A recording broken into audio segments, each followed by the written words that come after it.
ನಿರೋಧ ಮಾಡುವುದೇ ತಪ. ಇಚ್ಛಾ ನಿರೋಧ ತಪ ಅಂತ ಹೇಳಿದರು.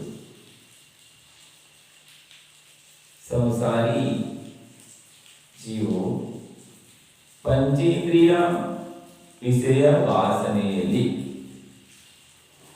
ಸದಾಕಾಲ ಬಾಹ್ಯವಾದಂಥ ವಸ್ತುವಿನಲ್ಲಿ ಅನಂತ ಕಾಲದಿಂದಲೂ ಸಹ ಇಚ್ಛೆಯನ್ನ ಮಾಡುತ್ತಾ ಇರುವುದರಿಂದ ಪರವಸ್ತುವಿನಲ್ಲಿ ಇಚ್ಛೆ ಮಾಡುವಂತ ಸಂಸ್ಕಾರ ಅನಾದಿ ಕಾಲದಿಂದಲೂ ಸಹ ಜೀವದೊಂದಿಗೆ ಇದೆ. ಆ ಸಂಸ್ಕಾರವನ್ನ ತಪವನ್ನ ಮಾಡುವುದರಿಂದ ಕಡಿಮೆ ಆಗುತ್ತದೆ. ಇಚ್ಛೆಯನ್ನು ತಡೆಯುವುದು ತಪವಾಗಿದೆ. ತಪ ಮಾಡುವುದರಿಂದ ಇಚ್ಛೆಯನ್ನು ನಿರೋಧ ಮಾಡುವುದರಿಂದ ಕರ್ಮದ ನಿರ್ಜರಿ ಆಗುತ್ತದೆ. ಏನಾಗುತ್ತದೆ? ಕರ್ಮದ ನಿರ್ಜರಿ ಆಗುತ್ತದೆ ಮತ್ತು ಇದರಿಂದ ಆತ್ಮದ ವಿಶುದ್ಧಿಯೂ ಆಗುತ್ತದೆ. ಶ್ರಾವಕರು ತಮ್ಮ ಶಕ್ತಿಗೆ ಅನುಗುಣವಾಗಿ ಅಷ್ಟಮಿ, ಚತುರ್ದಶಿ, ಪರಮಾದಿ ತಿಥಿಗಳಲ್ಲಿ ಉಪವಾಸ, ಏಕಾಸನ ಆದಿ ಮತ್ತು ಸಟ್ರಸಗಳ ತ್ಯಾಗವನ್ನು ಮಾಡುವುದು ಅಂತ ಕ್ರಮವನ್ನು ಮಾಡುತ್ತಾರೆ. ಅಷ್ಟಮಿಯಂದು, ಚತುರ್ದಶಿಯಂದು ಮತ್ತು ಪರ್ವಾದಿ ತಿಥಿಗಳಲ್ಲಿ, ವಿಶೇಷವಾದಂಥ ಪರ್ವತಿಥಿಗಳಲ್ಲಿ ದಶಲಕ್ಷಣ ಪರ್ವ, ಸೋಲಾಕಾರಣ ಪರ್ವ ಆದಿಯಾದಂಥ ಪರ್ವತಿಥಿಯಂದು ವಿಶೇಷವಾಗಿ ಏಕಾಸನ, ಉಪವಾಸ ಆದಿ ಕ್ರಿಯೆಗಳನ್ನು ಮಾಡುವುದು, ಸಂಯಮವನ್ನು ಪಾಲನೆಯನ್ನು ಮಾಡುವುದು, ಇಚ್ಛೆಯನ್ನು ನಿರೋಧವನ್ನು ಮಾಡುವುದು, ಪಂಚೇಂದ್ರಿಯ ಸಂಬಂಧವಾದ ಇಚ್ಛೆಗಳನ್ನು ಕಡಿಮೆ ಮಾಡಿಕೊಳ್ಳುವುದು, ಇಚ್ಛೆಯ ನಿರೋಧವನ್ನು ಮಾಡುತ್ತಾ ಹಾಗೂ ಸಮಯದ ನಿಯಮವನ್ನು ಮಾಡಿಕೊಂಡು ಇಂತಿಷ್ಟು ದಿನಗಳ ಕಾಲ ಇಂಥ ವಸ್ತುಗಳನ್ನು ನಾವು ತ್ಯಾಗ ಮಾಡುತ್ತೇವೆ ಮತ್ತು ಇಷ್ಟು ಕ್ಷೇತ್ರದ ಹೊರಗೆ ನಾನು ಹೋಗುವುದಿಲ್ಲ, ಇಂತಹ ಪಾಪ ಸಂಬಂಧವಾಗುವಂಥ ಕಾರ್ಯದಿಂದ ಇಂತಿಷ್ಟು ದಿನಗಳ ಕಾಲ ನಾನು ಅದನ್ನು ಮಾಡುವುದಿಲ್ಲ ಅಥವಾ ಜೀವನ ಪರ್ಯಂತವಾಗಿ ತ್ಯಾಗ ಮಾಡುತ್ತೇನೆ. ಈ ಪ್ರಕಾರವಾಗಿ ಯಾವುದರಿಂದ ಆತ್ಮದ ಮಲಿನವಾಗುತ್ತದೆ, ಆತ್ಮವು ದೂಷಿತವಾಗುತ್ತದೆ, ಪಾಪದ ಮೊದಲ ಲೇಪನವಾಗುತ್ತದೆ, ಅಂತಹ ಪಾಪಕ್ರಿಯೆಗಳಿಂದ ತಮ್ಮ ಶಕ್ತಿಗೆ ಅನುಗುಣವಾಗಿ ತ್ಯಾಗವನ್ನು ಮಾಡುವಂಥದ್ದು, ತ್ಯಾಗವನ್ನು ಮಾಡಿ ಪಾಲನೆಯನ್ನು ಮಾಡುವುದು. ಪೂರ್ಣ ರೂಪದಲ್ಲಿ ತ್ಯಾಗ ಮಾಡಲ ಆಗದಿರುವುದರಿಂದ ತಮ್ಮ ಶಕ್ತಿ ಇದ್ದಷ್ಟು ತ್ಯಾಗವನ್ನು ಮಾಡುತ್ತಾ ಹೋಗುವಂಥದ್ದು. ಈ ಪ್ರಕಾರವಾಗಿ ತಪದಲ್ಲೂ ಸಹ 12 ಪ್ರಕಾರದ ತಪವನ್ನು ಹೇಳಿದ್ದಾರೆ. ಭೋಗ ಸಾಮಗ್ರಿ ಇರುವುದು, ಆದಿ ಭೋಗ ಸಾಮಗ್ರಿ, ಉಪಭೋಗ ಸಾಮಗ್ರಿ. ಭೋಗ ಸಾಮಗ್ರಿ ಒಂದು ಸಲ ಭೋಗಿಸುವುದಕ್ಕೆ ಭೋಗ ಸಾಮಗ್ರಿ ಎನ್ನುತ್ತಾರೆ. ಮತ್ತೆ ಮತ್ತೆ ಭೋಗಿಸುವಂತಹ ಸಾಮಗ್ರಿಗಳಿಗೆ ಉಪಭೋಗ ಎನ್ನುತ್ತಾರೆ. ಇಂಥ ಸಾಮಗ್ರಿಗಳನ್ನು ಮಿತಿಯನ್ನು ಮಾಡಿಕೊಳ್ಳುವುದು, ಕಡಿಮೆ ಮಾಡಿಕೊಳ್ಳುವುದು. ಇವು ತಪ 12 ಪ್ರಕಾರ ಇದೆ. ಅಂತರಂಗ ತಪ 6, ಬಹಿರಂಗ ತಪ 6.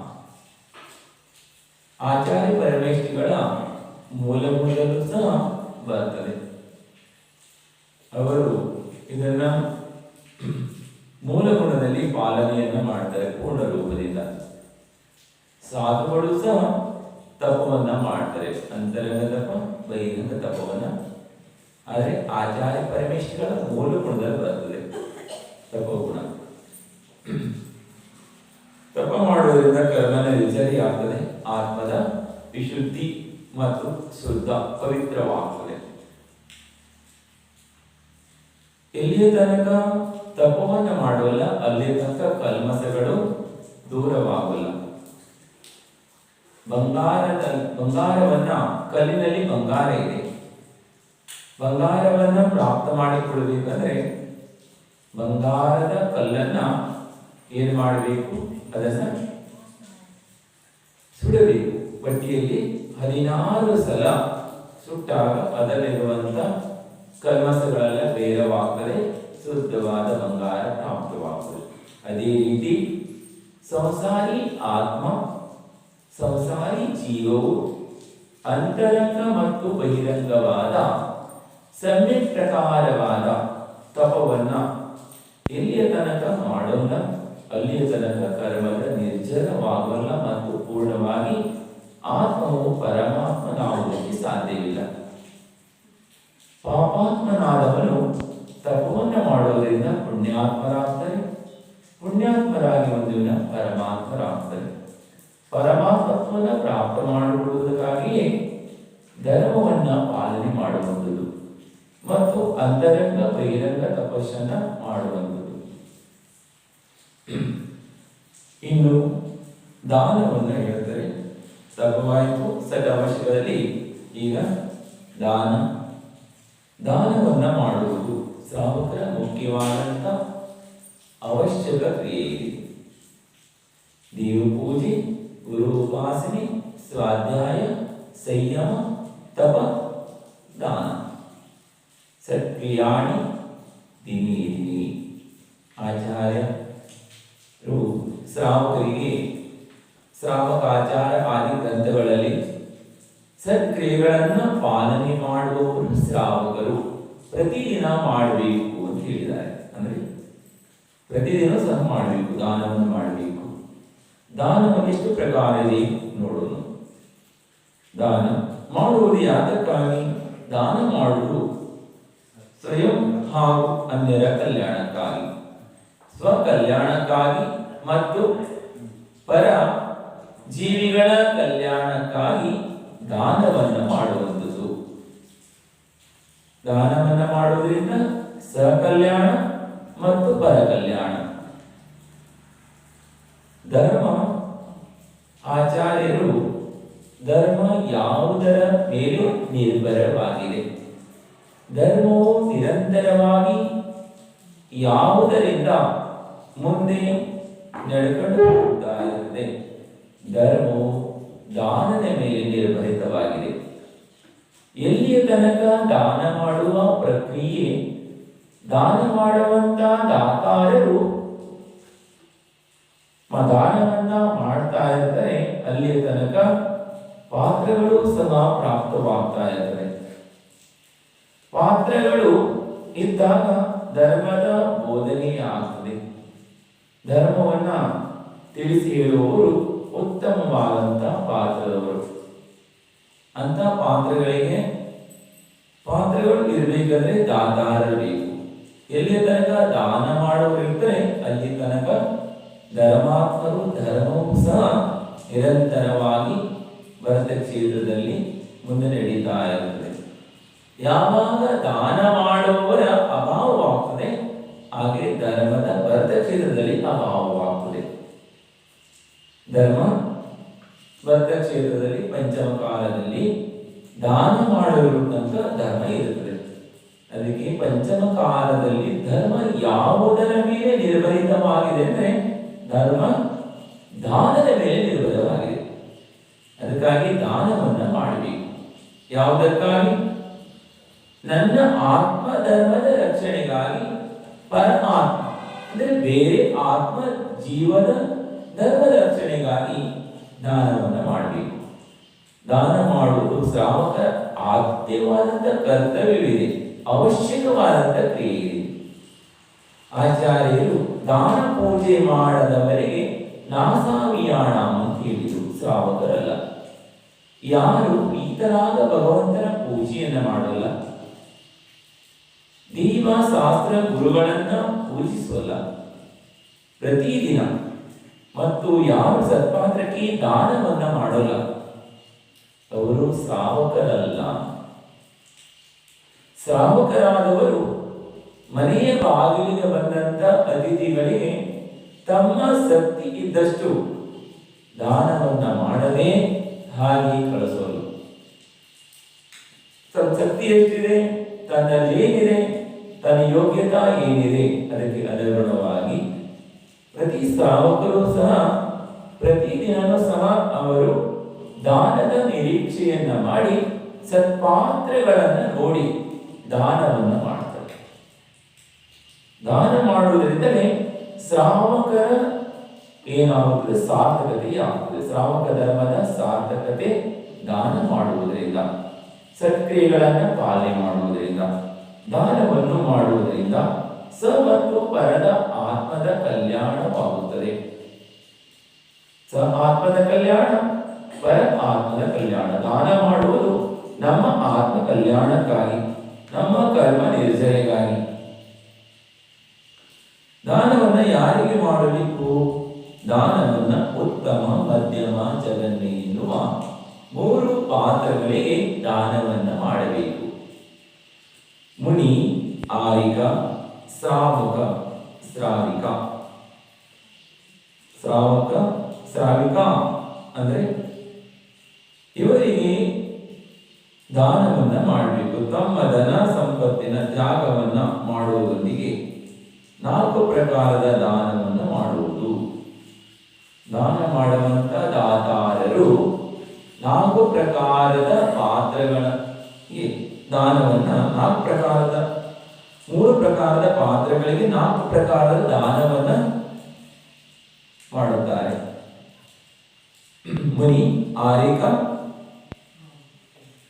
ಶ್ರಾವಕ, ಶ್ರಾವಿಕ.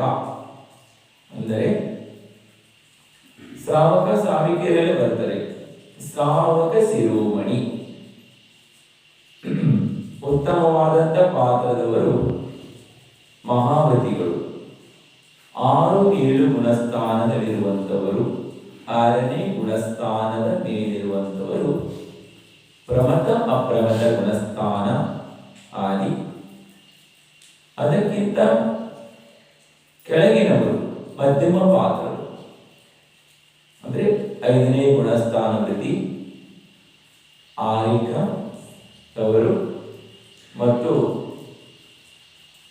ಶುಲ್ಲಕರು, ಐಲಕರು, ಶುಲ್ಲಕಿಯರು ಮತ್ತು ಪ್ರತಿಮಾಧಾರಿ ಶ್ರಾವಕರು ಮಧ್ಯಮ ಪಾತ್ರದವರು ಇದ್ದಾರೆ.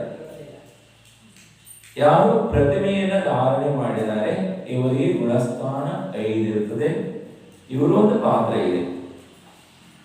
ಶ್ರಾವಕರು ಉತ್ತಮ ಪಾತ್ರಗಳು ಸಿಗದಿದ್ದರೆ ಮಧ್ಯ ಪಾತ್ರದವರನ್ನ ಅವರಿಗೆ ದಾನ ಕೊಡ್ತಾರೆ. ಮಧ್ಯಮ ಪಾತ್ರದವರು ಆರೈಕೆಯವರು, ಶುಲ್ಲಕರು, ಐಲಕರು ಉದ್ದಿಷ್ಟ ದೋಷ ತ್ಯಾಗ ಇರುತ್ತದೆ. ಆಮಂತ್ರಣವನ್ನು ಮಾಡಿ ಬರೋಲ್ಲ. ನಮ್ಮ ಮನೆಗೆ ಆಹಾರಕ್ಕೆ ಬನ್ನಿ ಮಹಾರಾಜರೇ, ಅಥವಾ ನಿಮಗಾಗಿ ಆಹಾರವನ್ನ ತಯಾರು ಮಾಡಿದ್ವಿ, ಅವರಿಗಾಗಿ ತಯಾರು ಮಾಡಿದರೆ ಅವರು ಅದನ್ನು ಗ್ರಹಣವನ್ನ ಮಾಡೋಲ್ಲ. ಉದ್ದಿಷ್ಟ ತ್ಯಾಗ ಇರ್ತದೆ ಅವರಿಗೆ. ಉದ್ದಿಷ್ಟ ತ್ಯಾಗ ಪ್ರತಿಮಾ ಅನ್ನೋದೇ 11ನೇ ಪ್ರತಿಮಾ. ಇನ್ನು ಮಹಾವ್ರತಿಗಳಿಗಂತೂ ಅವಶ್ಯವಾಗಿ ಪೂರ್ಣವಾಗಿ ಉದ್ದಿಷ್ಟ ತ್ಯಾಗ ಇದೆ. ಇವರು ಆಮಂತ್ರಣವನ್ನು ಮಾಡಿ ಬರೋಲ್ಲ. ದ್ವಾರ ಪ್ರತೀಕ್ಷೆಯನ್ನ ಮಾಡ್ತಾ ಇದ್ರೆ ದ್ವಾರದಲ್ಲಿ ನಿಂತ್ಕೊಂಡು ಪ್ರತೀಕ್ಷೆಯನ್ನ ಮಾಡ್ತಾ ಇರುವಂಥದ್ದು. ಅತಿಥಿಗಳು ಇಂದು ನಮ್ಮ ಮನೆಗೆ ಬರ್ತಾರೋ, ಬರಬಹುದು ಅಥವಾ ಬರ್ತಾರೋ ಅನ್ನುವಂಥ ಬರುವಂತ ಸಮಯವನ್ನ ನೋಡಿ ಕಾಯುವಂಥದ್ದು. ಆದರೆ ಬಂದ್ರೆ ಅವರಿಗೆ ನಮ್ಮಲ್ಲಿರುವಂತಹ ವಸ್ತುಗಳನ್ನು ದಾನವನ್ನು ಕೊಡುವಂಥದ್ದು.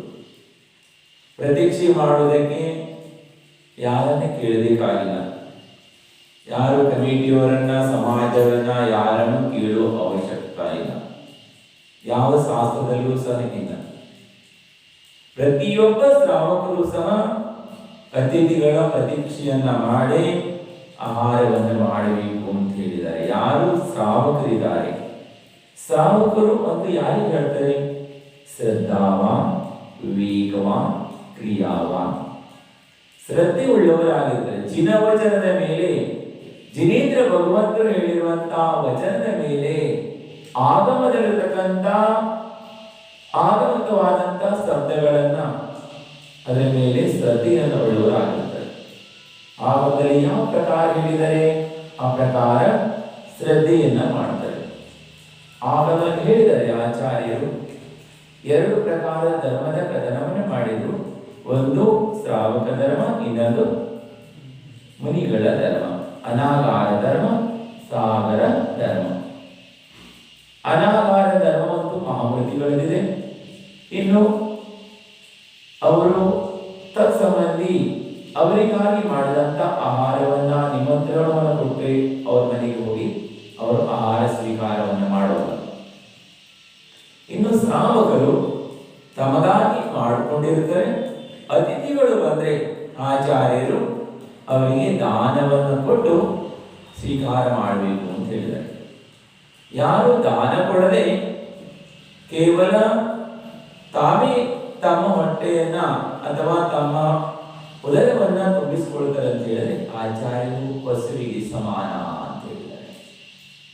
ಅದನ್ನು ಸಹ ಅತಿಥಿಗಳು ಸಿಗುವುದು ಬಹಳ ದುರ್ಲಭವಾದಂಥದ್ದಿದೆ. ಪ್ರತೀಕ್ಷೆ ಮಾಡಿದಾಗಲ್ಲ ಅತಿಥಿಗಳು ಪ್ರಾಪ್ತವಾಗಲ್ಲ. ಬಹು ಪುಣ್ಯದ ಹೃದಯದಿಂದ ಜೀವಿಗಳಿಗೆ ಒಮ್ಮೊಮ್ಮೆ ಶ್ರಾವಕರಿಗೆ, ಶ್ರಾವಕ ಧರ್ಮವನ್ನು ಪಾಲನೆ ಮಾಡುವಂಥ ಶ್ರಾವಕರಿಗೆ ಉತ್ತಮವಾದ ಪಾತ್ರ, ಮಧ್ಯಮವಾದ ಪಾತ್ರ, ಜಗನ್ಯ ಪಾತ್ರಗಳು ಪ್ರಾಪ್ತವಾಗುತ್ತದೆ. ಅದರಲ್ಲೂ ಸಹ ಉತ್ತಮ ಪಾತ್ರ ಪ್ರಾಪ್ತವಾಗುವುದು ಬಹು ಪುಣ್ಯದಿಂದ ಪ್ರಾಪ್ತವಾಗುತ್ತದೆ. ದಾನ ಕೊಡಬೇಕಂದಾಗೆಲ್ಲ ಉತ್ತಮ ಪಾತ್ರಗಳು ಸಿಗಲ್ಲ.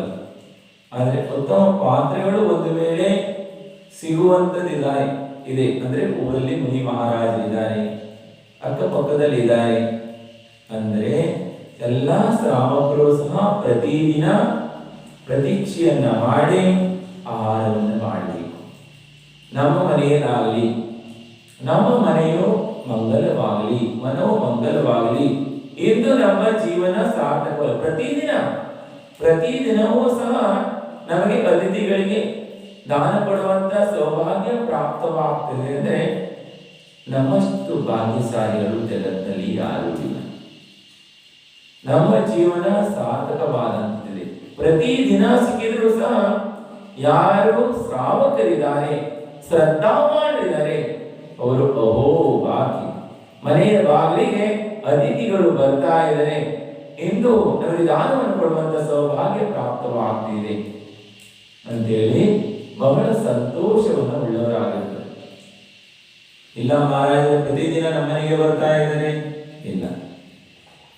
ಪ್ರತಿದಿನ ಪ್ರತಿ ಕ್ಷಣ ಬೆಳಿಗ್ಗೆ ಏಳುವಾಗಲೇ ಭಾವನೆಯನ್ನ ಮಾಡ್ತಾರೆ. ಹೇ ಭಗವಾನ್, ಇಂದಿನ ಜೀವನ ಬೆಳಗಾಗ್ತಾ ಇದೆ, ಸೂರ್ಯ ಉದಯವಾಗ್ತಾ ಇದೆ. ಹಾಸಿಗೆಯಿಂದ ಏಳುವಾಗಲೇ ಸಹ ಸದ್ಭಾವನೆಯೊಂದಿಗೆ ಶ್ರಾವಕನು ಹಾಸಿಗೆಯಿಂದ ನೀಡುತ್ತಾರೆ. ಇವತ್ತು ನಾನು ಕಣ್ಣು ತೆರಿತಾ ಇದ್ದೀನಿ, ಇಂದು ಬೆಳಿಗ್ಗೆ ಜಿನೇಂದ್ರ ಭಗವಂತರ ದರ್ಶನವನ್ನ ಮಾಡುವಂತೆ ಆಗಲಿ ಮತ್ತು ಜಿನೇಂದ್ರ ಭಗವಂತರಿಗೆ ಅಭಿಷೇಕ ಪೂಜೆಯನ್ನ ಮಾಡುವಂತ ಪರಮ ಸೌಭಾಗ್ಯ ಪ್ರಾಪ್ತವಾಗಲಿ.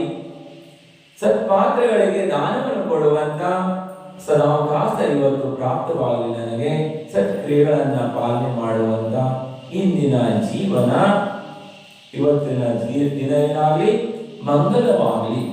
ಪ್ರತಿದಿನ ಭಾವನೆಯನ್ನು ಮಾಡ್ತಾರೆ.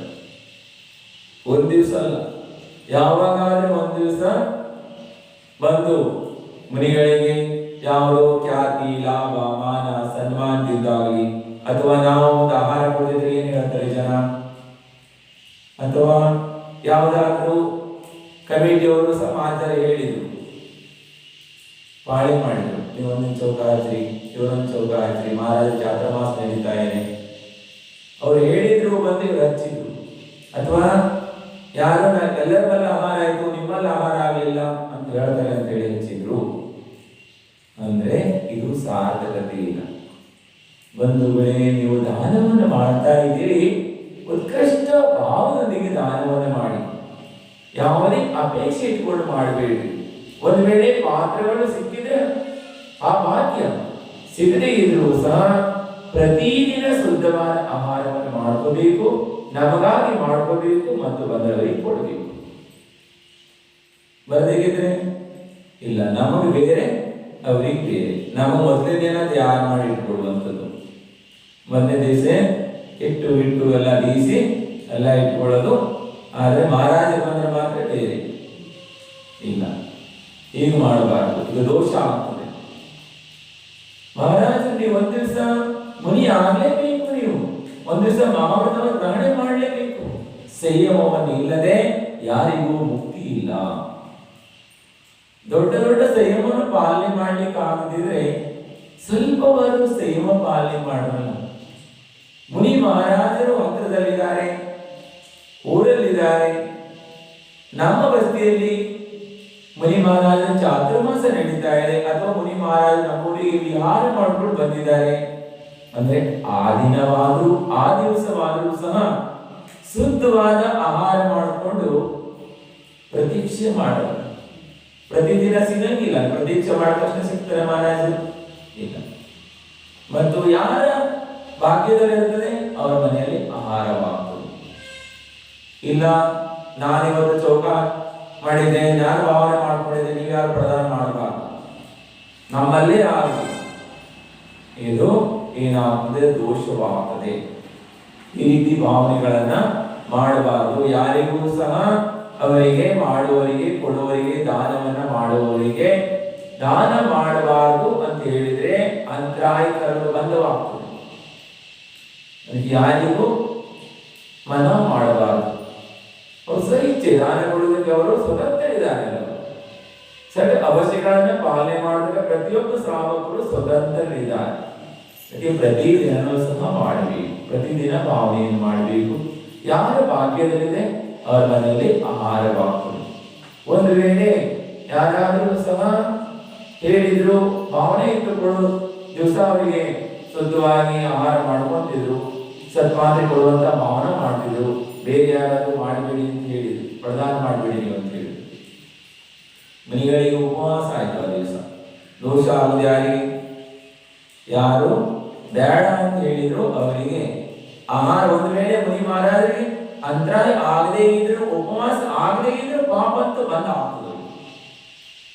ಅವರಿಗೆ ಬೇಡ ಅಂತ ಹೇಳಿದ ತಕ್ಷಣವೇ ಅವರಿಗೆ ಪಾಪಗಳು ಬಂದ ಆಗ್ತದೆ, ಅಂತರಾಯಗಳು ಬಂದು ಆಗ್ತದೆ. ಅಂತರಾಯವನ್ನು ಬಂಧ ಮಾಡಿಕೊಳ್ಬಾರ್ದು.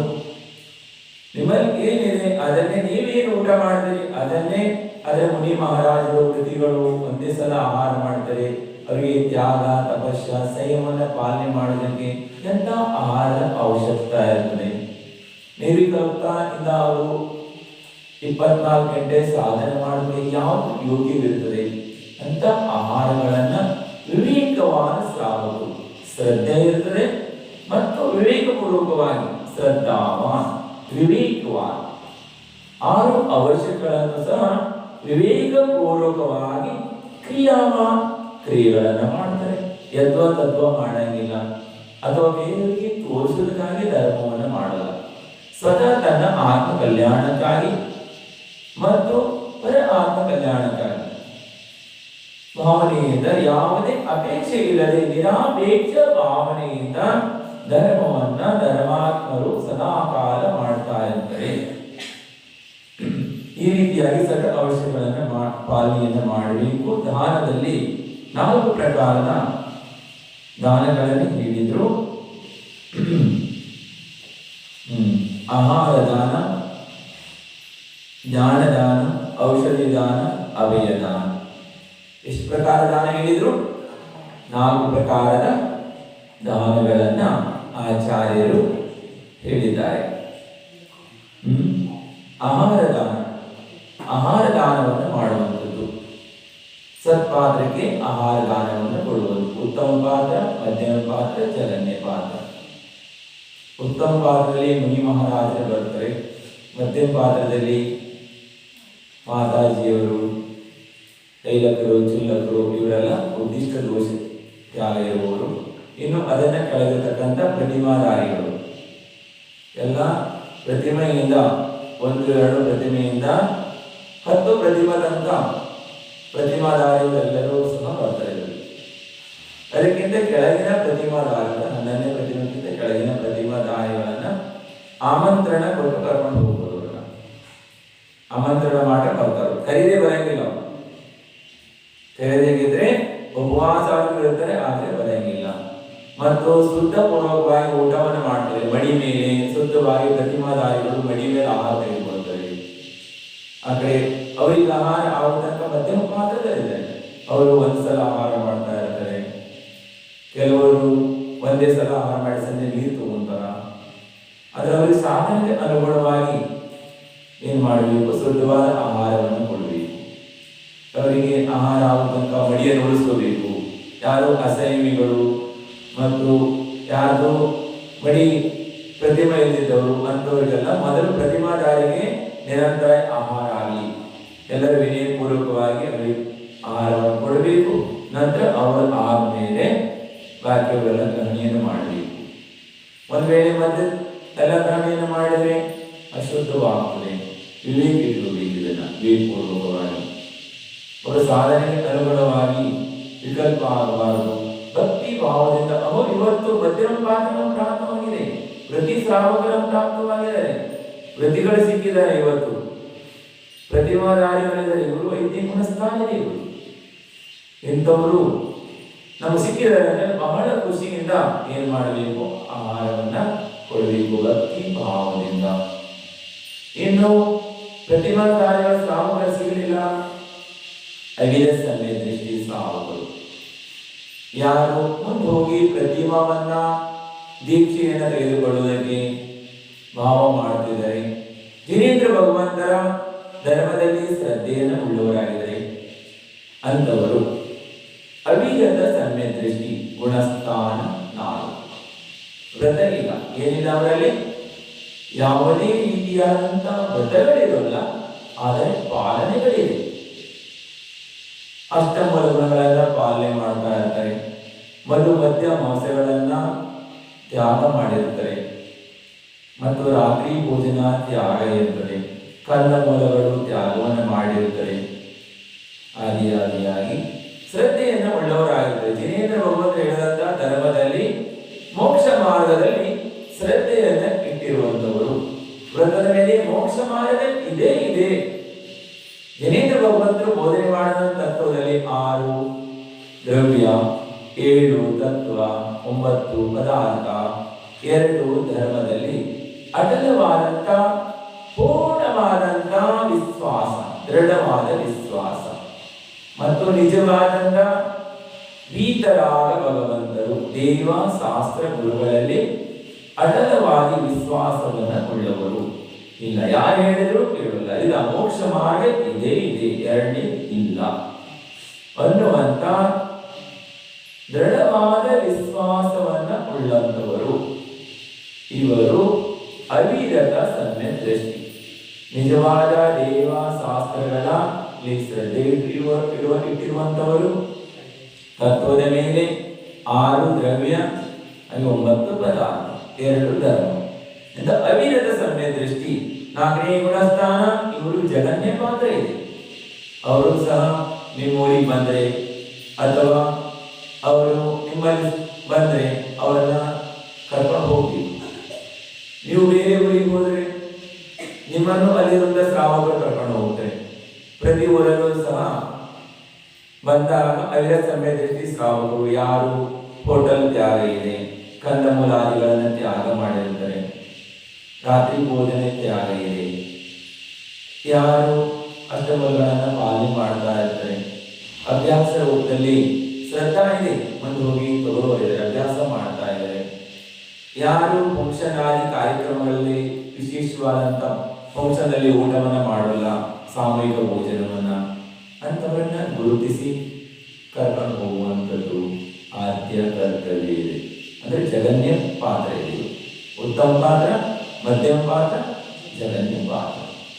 ಅದಕ್ಕಿಂತ ಕೆಳಗಡೆ 4ನೇ ಗುಣಸ್ಥಾನಕ್ಕಿಂತ ಕೆಳಗಡೆ ಆಚಾರ್ಯ ಪಾತ್ರವನ್ನು ಹೇಳಿಲ್ಲ.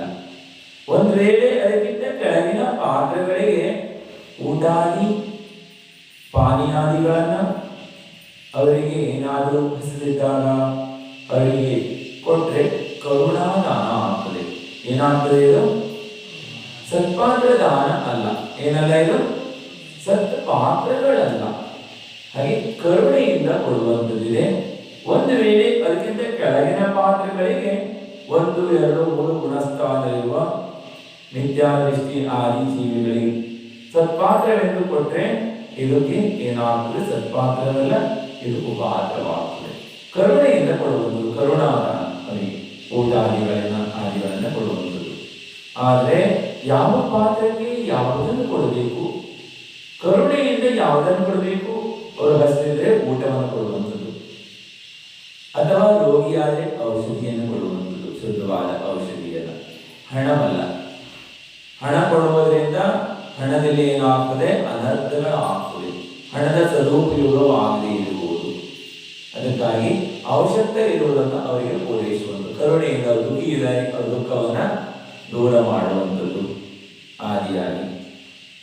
ಉತ್ತಮ ಪಾತ್ರಕ್ಕೆ ದಾನ ಕೊಡುವುದರಿಂದ ಉತ್ತಮ ಭೋಗಭೂಮಿ, ಮಧ್ಯಮ ಪಾತ್ರಕ್ಕೆ ದಾನ ಕೊಡುವುದರಿಂದ ಮಧ್ಯಮ ಭೋಗಭೂಮಿ, ಜಗನ್ಯ ಪಾತ್ರಕ್ಕೆ ದಾನ ಕೊಡುವುದರಿಂದ ಜಗನ್ಯ ಭೋಗಭೂಮಿ ಮತ್ತು ಸ್ವರ್ಗಗಳ ಪ್ರಾಪ್ತಿಯಾಗುತ್ತದೆ.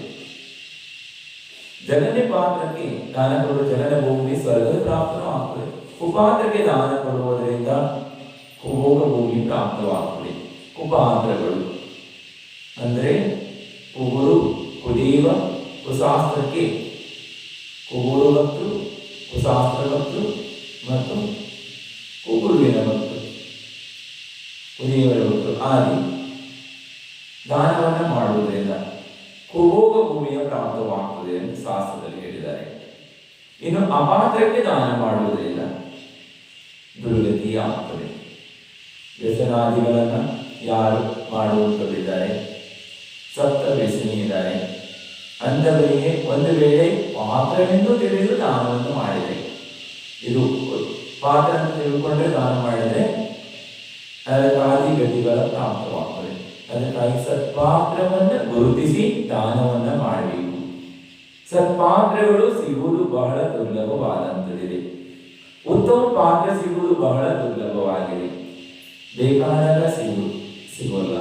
ಆದರೆ ಉತ್ತಮ ಪಾತ್ರವು ನೀವು ಆಮಂತ್ರಣ ಮಾಡಿದರೂ ಬರೋಲ್ಲ.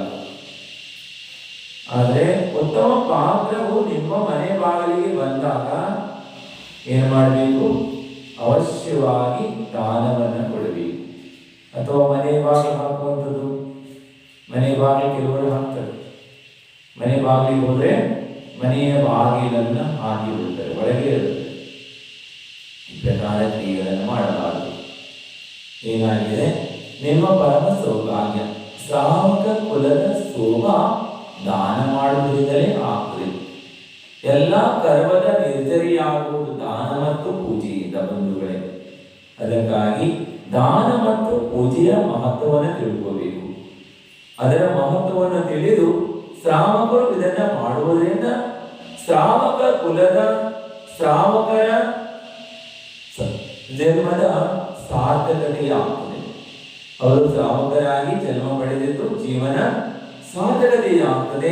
ಸಟ್ ಅವಶ್ಯಗಳನ್ನು ಪಾಲನೆ ಮಾಡುವಂಥವರು ಇವರು ಸಹ ಪರಂಪರೆಯಿಂದ ಮೋಕ್ಷಕ್ಕೆ ಹೋಗುವರಿದ್ದಾರೆ.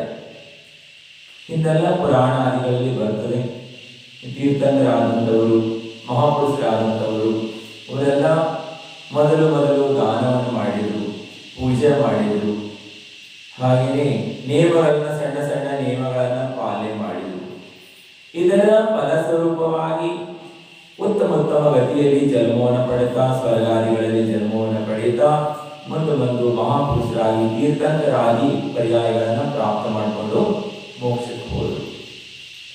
ಎಲ್ಲ ಶ್ರಾವಕರಾಗಿದ್ದವರೇ ಮುಂದೆ ಹೋಗಿ ಅವರು ಮುನಿಯಾಗ್ತಾ ಈ ಹೋಗಲಿದ್ದಾರೆ, ಇನ್ನೊಂದು ಹೋಗಲಿ.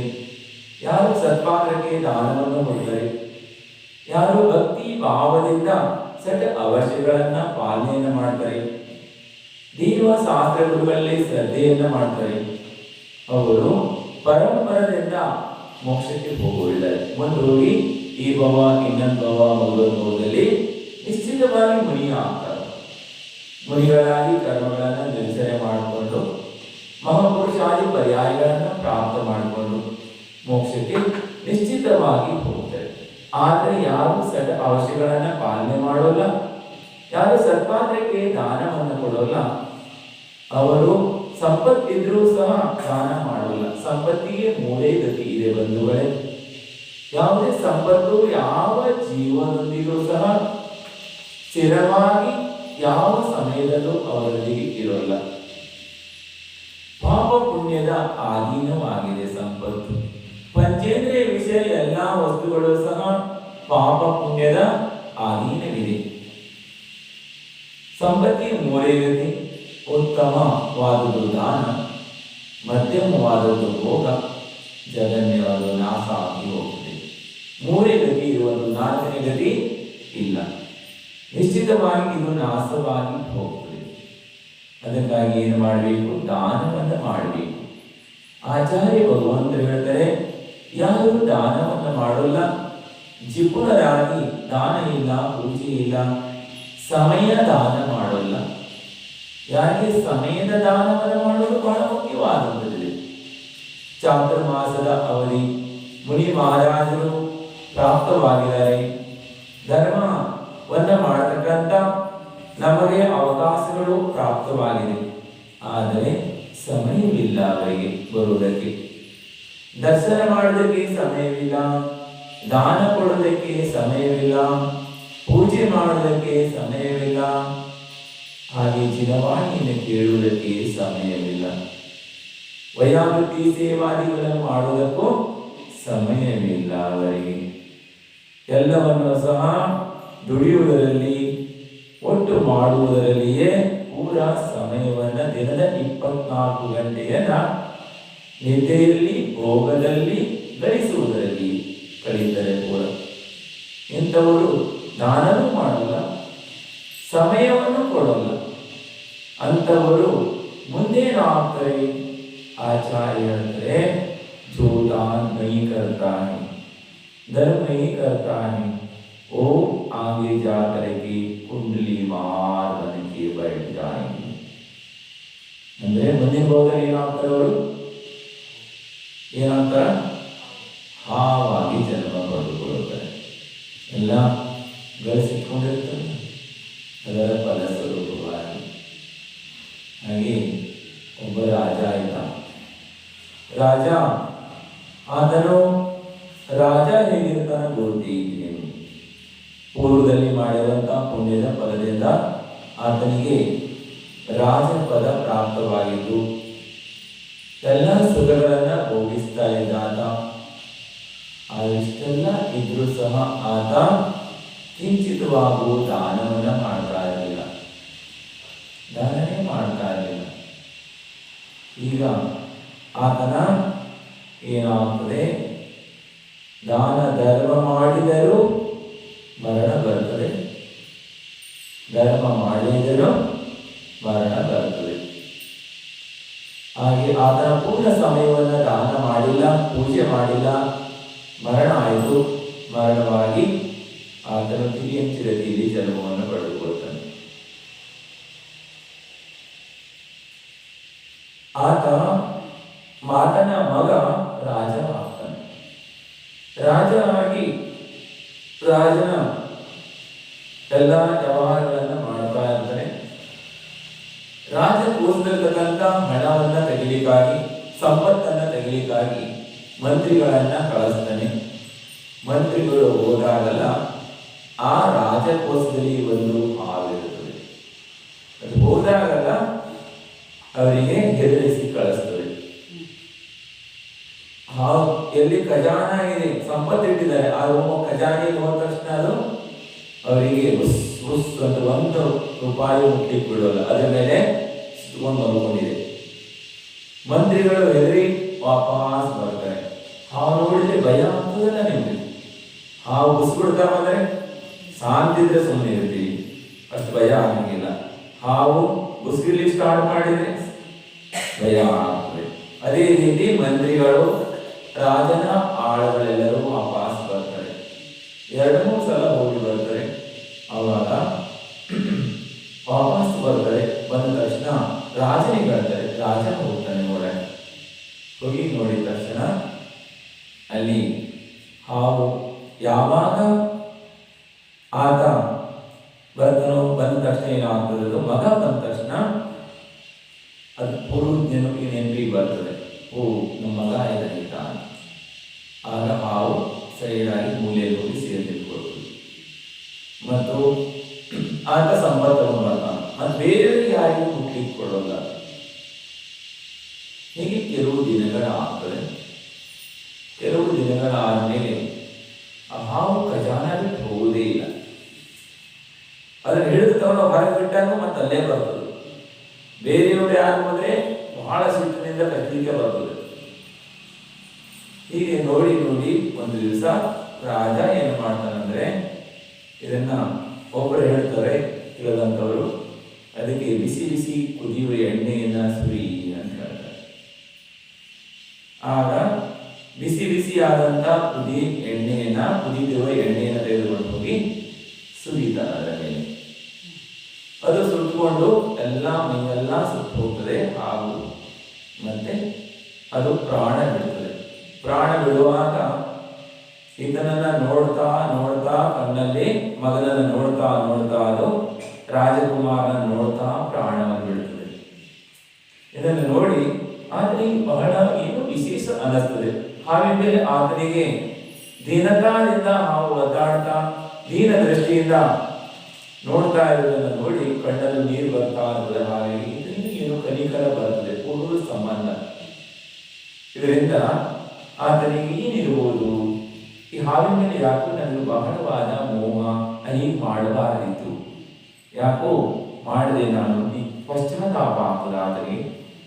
ಕೆಲವು ದಿನಗಳ ನಂತರ ಒಬ್ಬರು ಮುನಿ ಮಹಾರಾಜರು ಬರ್ತಾರೆ.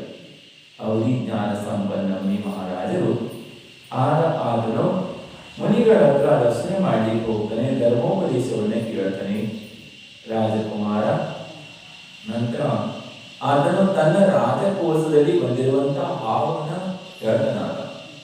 ಒಂದು ಹಾವು ಬಂದು ತ್ರಾಸು ಕೊಡ್ತಾ ಇತ್ತು, ಮಹಾರಾಜರೇ ಪಾಪ ಆಯಿತು ಎಂದು ಗೊತ್ತಿಲ್ಲ, ಬಹಳ ಪಶ್ಚಾತ್ತಾಪ ಆಯಿತು ನನಗೆ. ಆದರೆ ಅದನ್ನು ಎಣ್ಣೆಯನ್ನ ಸುರಿದು ಎಲ್ಲ ಹೇಳಿದ್ರು ಅದು ಖಜಾನ ಬಿಡಂಗಿಲ್ಲ, ಯಾವಾಗೂ ಹೊರಬಿಟ್ರು ಮತ್ತು ವಾಪಸ್ ಇಲ್ಲಿಗೆ ಬರ್ತದೆ. ಬೇರೆಯವರೆಲ್ಲ ನೋಡಿದ್ರೆ ಬಹಳ ಸಿಟ್ಟು ಮಾಡ್ತದೆ, ಅದು ಕತ್ತಲಿಗೆ ಬರ್ತದೆ. ಅದಕ್ಕಾಗಿ ಬಿಸಿ ಎಣ್ಣೆನ ಸುರಿ ಅಂತ ಹೇಳಿದ್ರು, ಸುರಿದೆ. ಲಾಸ್ಟ್ ಬಹಳ ದೀನದಾದಿಂದ ನನ್ನ ನೋಡ್ತಾ ಇತ್ತು, ಕಣ್ಣಲ್ಲಿ ನೀರು ಸುರಿಸ್ತಾ ಇತ್ತು. ಯಾಕೋ ಈಗ ಬಹಳ ಪ್ರೇಮ ಆಗ್ತಾ ಇತ್ತು, ಅದ್ರ ಮೇಲೆ ಬಹಳ ಮೋಹ ಆಗ್ತಾ ಇತ್ತು ನನಗೆ ಅಂತ ಹೇಳ್ತಾರೆ. ಅದು ಮುನಿ ಮಹಾರಾಜರು ಹೇಳ್ತಾರೆ, ಅದು ಬೇರೆ ಯಾರು ಇಲ್ಲ, ಪೂರ್ವ ಜನ್ಮದ ನಿಮ್ಮ ತಂದೆ ರಾಜ, ಪೂರ್ವದಲ್ಲಿ ಏನ್ ನಿಮ್ಮ ಪಿತಾ ಇದ್ರು ಅವರೇ ಏನಾಗಿದ್ರು ಮಾಯಾಚಾರ ಮಾಡಿದ್ರಿಂದ ಎಲ್ಲ ಸಂಪತ್ತನ್ನ ಗಳಿಸಿದ್ರು. ಮೋಸವನ್ನ ಮಾಡಿ, ಮಾಯಾಚಾರವನ್ನು ಮಾಡಿ, ಸುಳ್ಳನ್ನ ಹೇಳಿ, ಆದಿ ಎಲ್ಲ ಹಣವನ್ನ ಬಹಳಷ್ಟು ಸಂಗ್ರಹ ಮಾಡಿದ್ರು. ಆದರೆ ದಾನ ಮಾಡಿಲ್ಲ, ಧರ್ಮ ಮಾಡಿಲ್ಲ, ಯಾವ ಕ್ರಿಯೆಗೂ ಅವರ ಉಪಯೋಗವನ್ನು ಮಾಡಲಿಲ್ಲ. ಇದರ ಫಲಸ್ವರೂಪವಾಗಿ ಆ ಸಂಪತ್ತಿನ ಮೇಲೆ ಮೋಹದಿಂದ ಅವರು ಏನಾಗುತ್ತಿದ್ರು, ತಿರಿಯಂಚ ಹಾವಾಗಿ ಉಟ್ಕೊಂಡಿದ್ರು.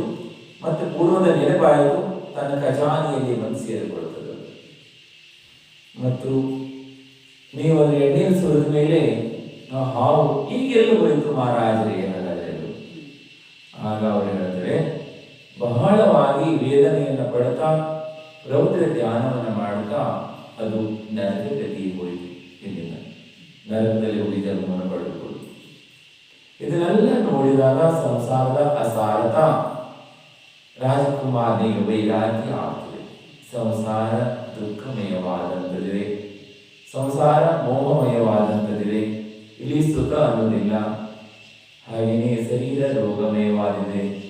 ಈ ಪ್ರಕಾರ ಅನಾದಿ ಕಾಲಿನನು ನಾನು ಮೋಹವನ್ನ ಮಾಡ್ತಾ ಇದ್ದೇನೆ ಸಂಸಾರದಲ್ಲಿ ಎನ್ನುವುದನ್ನ ಆ ರಾಜಕುಮಾರ ತಿಳಿದು ಆತನು ದೀಕ್ಷೆಯನ್ನ ಧಾರಣೆಯನ್ನು ಮಾಡ್ತಾನೆ ವೈರಾಗ್ಯವಾಗಿ.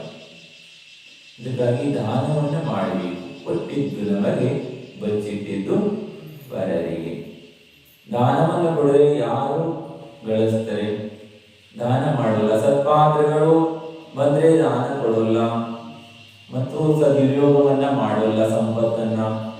ಅಂದ್ರೆ ಆತನು ಮುಂದಿನ ಭವದಲ್ಲಿ ಮಾಡಿದ ಪಾಪವನ್ನ, ಸಂಪತ್ತನ್ನು, ಪಾಪವಿಲ್ಲದೆ ಸಂಪತ್ತು ಬರಲ್ಲ. ಸಂಪತ್ತನ್ನು ಗಳಿಸ್ಬೇಕಂದ್ರೆ ಏನ್ ಮಾಡಬೇಕು? ಪಾಪಗಳು ಆಗ್ತದೆ, ಆರಂಭಾದಿ ಕ್ರಿಯೆಗಳು ಆಗ್ತವೆ. ಸಾರಂಭವಾಗದೆ ಸಂಪತ್ತು ಬರೋಲ್ಲ. ಅದನ್ನು ಸಾರಂಭ ಮಾಡಿದಾಗ ಸಂಪತ್ತು ಬರಬೇಕಂದ್ರೂ ಪೂರ್ವದಲ್ಲಿರೋ ಪುಣ್ಯ ಬೇಕು. ಆ ಪುಣ್ಯದಿಂದಲೇ ಸಂಪತ್ತು ಬರ್ತದೆ. ಆರಂಭ ಮಾಡಿದವರೆಲ್ಲರಿಗೂ ಸಹ ಸಂಪತ್ತು ಬರೋಲ್ಲ. ಆದರೆ ಸಂಪತ್ತು ಬಂದಾಗ ಸದ್ವಿನಿಯೋಗ, ಸತ್ ಕಾರ್ಯಗಳಿಗೆ ಖರ್ಚು ಮಾಡುವುದಕ್ಕೂ ಸಹ ಆ ಜೀವಿಗೆ ತೀವ್ರ ಪುಣ್ಯ ಇರಬೇಕು. ಇದ್ದಾಗ ಮಾತ್ರ ದಾನ ಮಾಡುವುದಕ್ಕೆ ಸಾಧ್ಯ. ಆಚಾರ್ಯರು ಹೇಳ್ತಾರೆ, ದಾನವನ್ನ ಮಾಡುವಾಗ ದಾನಿ ಅಂದ್ರೆ ಧಾನ್ಯದ ಮೇಲೆ ಒಂದೊಂದು ಧಾನ್ಯದ ಮೇಲೂ ಸಹ ದಾನ ಮಾಡುವ ಹೆಸರು ಬರ್ಕೊಂಡಿರ್ತದೆ ಮತ್ತು ಸ್ವೀಕಾರ ಮಾಡುವ ಹೆಸರು ಬರ್ಕೊಂಡಿರ್ತದೆ. ಕೊಟ್ಟಂತ ಧಾನ್ಯಗಳಷ್ಟು ಸಹ ದಾತಾರರಿಗೆ ಸೇರೋಲ್ಲ.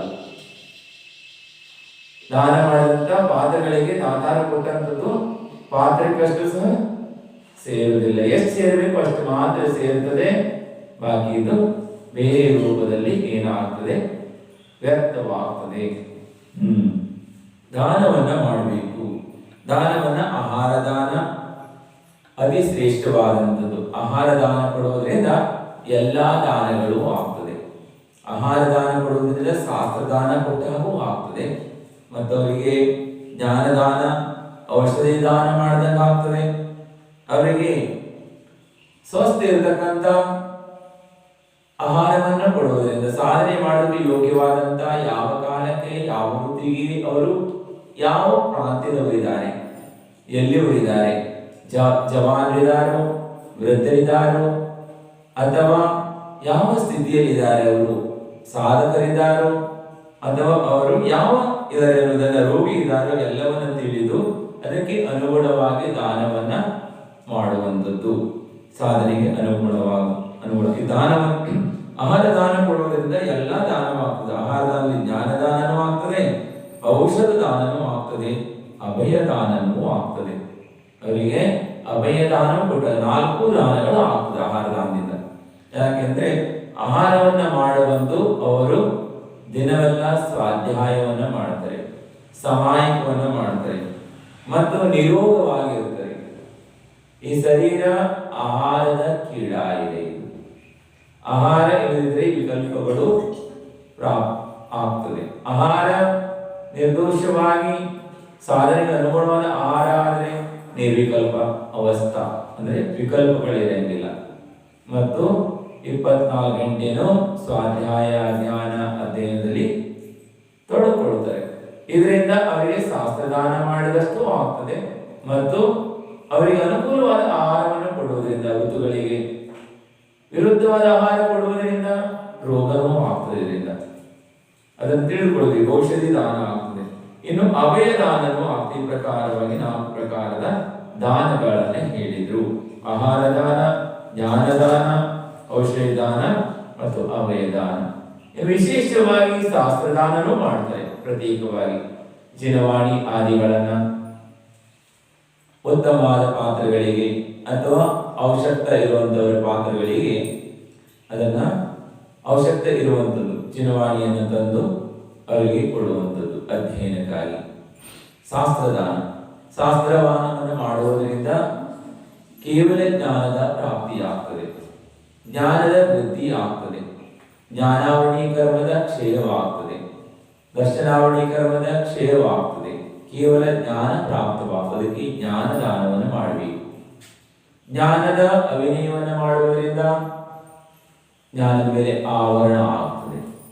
ಶಾಸ್ತ್ರಗಳನ್ನು ಹರಿಬಾರದು, ನೆಲದ ಮೇಲೆ ಇಡಬಾರದು, ಬಗ್ಲಲ್ಲಿ ಹಾಕಬಾರದು, ಚಿಕ್ಕ ಮಕ್ಕಳ ಕೈಯಲ್ಲಿ ಕೊಡಬಾರದು.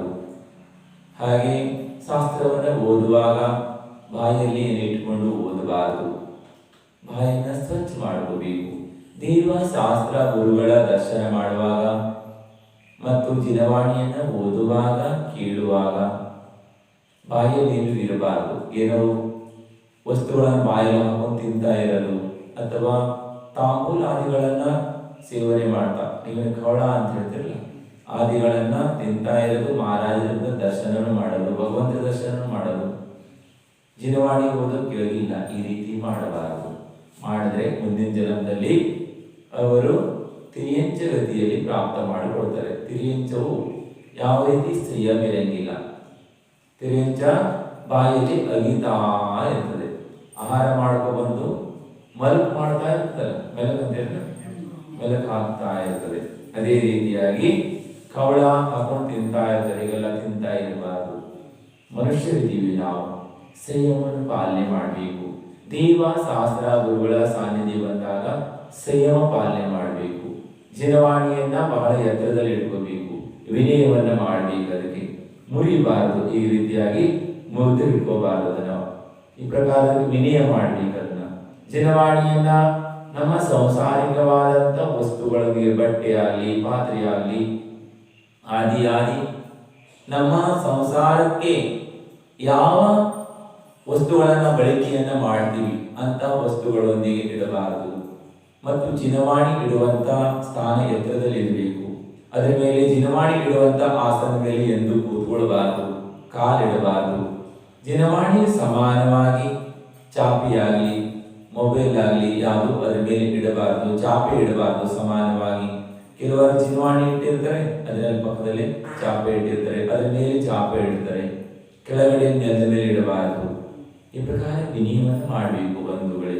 ವಿನಯ ಮಾಡುವುದರಿಂದ ವಿನಯ ಮುಖ್ಯ ಬಾಗಿಲ, ಮೋಕ್ಷದ ಮೊದಲನೆಯ ಬಾಗಿಲು ವಿನಯವಿದೆ. ಎಲ್ಲಿ ವಿನಯ ಇರುತ್ತದೆ ಅಲ್ಲಿ ಜ್ಞಾನದ ವೃದ್ಧಿ ಆಗ್ತದೆ, ಕರ್ಮ ನಿರ್ಜರಿ ಆಗ್ತದೆ. ದೇವ ಶಾಸ್ತ್ರ ಗುರುಗಳಿಗೆ ವಿನಯವನ್ನು ಮಾಡಬೇಕು. ಸಮಾನರಿದ್ದಾರೆ. ದೇವ ಅಂದ್ರೆ ವೀತರಾಗ ಭಗವಂತರು, 18 ದೋಷರಹಿತರು, ಹಿತೋಪದೇಶಿಗಳು, ಸರ್ವಜ್ಞರು. ಮತ್ತು ದೇವ ಶಾಸ್ತ್ರ ಅಂದರೆ ಜಿನೇಂದ್ರ ಭಗವಂತರು ಬೋಧನೆ ಮಾಡಿದಂಥ ಶಾಸ್ತ್ರ ಜಿನವಾಣಿ, ಸವಚನ ಬಾಧಿತ ಇಲ್ಲದ ಪ್ರಾಮಾಣಿಕವಾದ ಶಾಸ್ತ್ರ, ಪ್ರಮಾಣಬದ್ಧವಾದ. ಇನ್ನು ಗುರುಗಳು ಯಾರು ಬಾಹ್ಯ ಅಭ್ಯಂತರ ಪರಿಕರಗಳನ್ನು ತ್ಯಾಗ ಮಾಡಿದ್ದಾರೆ, ದಿಗಂಬರ ಸಾಧುಗಳಿದ್ದಾರೆ, ಇವರು ಗುರುಗಳಿದ್ದಾರೆ. ಅಂದರೆ ಮೋಕ್ಷ ಮಾರ್ಗದಲ್ಲಿ ಇರುವಂಥವರು, ಮೋಕ್ಷ ಮಾರ್ಗವನ್ನ ಎಲ್ಲರಿಗೂ ಬೋಧನೆಯನ್ನ ಮಾಡುವಂಥವರು ಅಂಥವರು. ಇಂಥ ದೈವ ಶಾಸ್ತ್ರ ಗುರುಗಳಿಗೆ ವಿನಯವನ್ನ ಮಾಡಬೇಕು. ಇದು ವಿನಯ ಮಾಡುವುದರಿಂದ ಏನಾಗ್ತದೆ? ಮೋಕ್ಷದ ಪ್ರಾಪ್ತಿ ಆಗ್ತದೆ. ವಿನಯ ಇಲ್ಲದಿದ್ರೆ ಯಾವುದರ ಪ್ರಾಪ್ತಿಯೂ ಆಗೋಲ್ಲ. ಜ್ಞಾನವನ್ನ ದಾನವನ್ನು ಮಾಡುವಂಥದ್ದು, ಅಂದರೆ ಶಾಸ್ತ್ರಗಳನ್ನ ಜ್ಞಾನ ದಾನ ಮಾಡುವಂಥದ್ದು. ಒಂದಕ್ಕೊಂದು ಆಚಾರ್ಯರು ಅವರು ಗೊಲ್ಲರಾಗಿದ್ದಾಗ ಚಿನ್ನವಾಣಿಯನ್ನು ತಂದು ಮನಿಗಳಿಗೆ ಏನು ಮಾಡಿದರು? ಶಾಸ್ತ್ರ ದಾನವನ್ನು ಮಾಡಿದರು. ಅದರ ಫಲಸ್ವರೂಪವಾಗಿ ಅವರು ಏನಾಗ್ತಾರೆ? ಮುಂದಿನ ಭಾವದಲ್ಲಿ ಕುಂದರಾಗಿ ಜನ್ಮವನ್ನು ಪಡೆದುಕೊಳ್ಳುತ್ತಾರೆ. ಕುಂದರಿಗೆ ಕುಂದ ಅಂತೂ ಹೇಳ್ತಾರೆ, ಪದ್ಮನಂದಿ ಅಂತೂ ಹೇಳ್ತಾರೆ, ವೃದ್ಧಪಿಂಚ ಆಚಾರಿ ಅಂತೂ ಹೇಳ್ತಾರೆ, ಇನ್ನು ಏಲಾಚಾರಿ ಅಂತೂ ಹೇಳ್ತಾರೆ. ಅವರಿಗೆ ಒಕ್ಕರಿಗೆ ಆಚಾರಿ ಅಂತೂ ಹೇಳ್ತಾರೆ. ಇವರಿಗೆ 5 ಹೆಸರುಗಳಿದೆ. ಅವರಿಗೆ ಕುಂದ ಆಚಾರ್ಯರಿಗೆ ಇವರು 84 ಪಹವಡಗಳನ್ನ ಬರೀತಾರೆ. ಇವರು ಪೂರ್ವದಲ್ಲಿ ಮಾಡಿರುವಂತ ಅವರ ಶಾಸ್ತ್ರ ದಾನದ ಫಲಸ್ವರೂಪವಾಗಿ ಅವರು ಬಹಳ ಚಿಕ್ಕ ವಯಸ್ಸಿನಲ್ಲಿ ದೀಕ್ಷೆಯನ್ನು ಧಾರಣೆ ಮಾಡ್ತಾರೆ. 11 ವರ್ಷಕ್ಕೆ ದೀಕ್ಷೆಯನ್ನು ಧಾರಣೆ ಮಾಡಿದ್ರು ಅಂತ ಹೇಳ್ತಾರೆ, ಶಾಸ್ತ್ರದಲ್ಲಿ ಬರ್ತದೆ. ಅವರು ಬಹಳ ಚಿಕ್ಕ ವಯಸ್ಸಿನಲ್ಲಿ ಧಾರಣೆ ಮಾಡಿದರು. ಆಹಾರ ಚತುರ್ವಿಧ ಸಂಘಕ್ಕೆ ಆಹಾರವನ್ನ ಯಾರಿಗೆ ಕೊಡಬೇಕು? ಚತುರ್ವಿಧ ಸಂಘಕ್ಕೆ ದಾನವನ್ನು ಮಾಡಬೇಕು. 4 ವಿಧ ಸಂಘ. ಚತುರ್ವಿಧ ಸಂಘ ಅಂತ ಹೇಳಿದ್ರೆ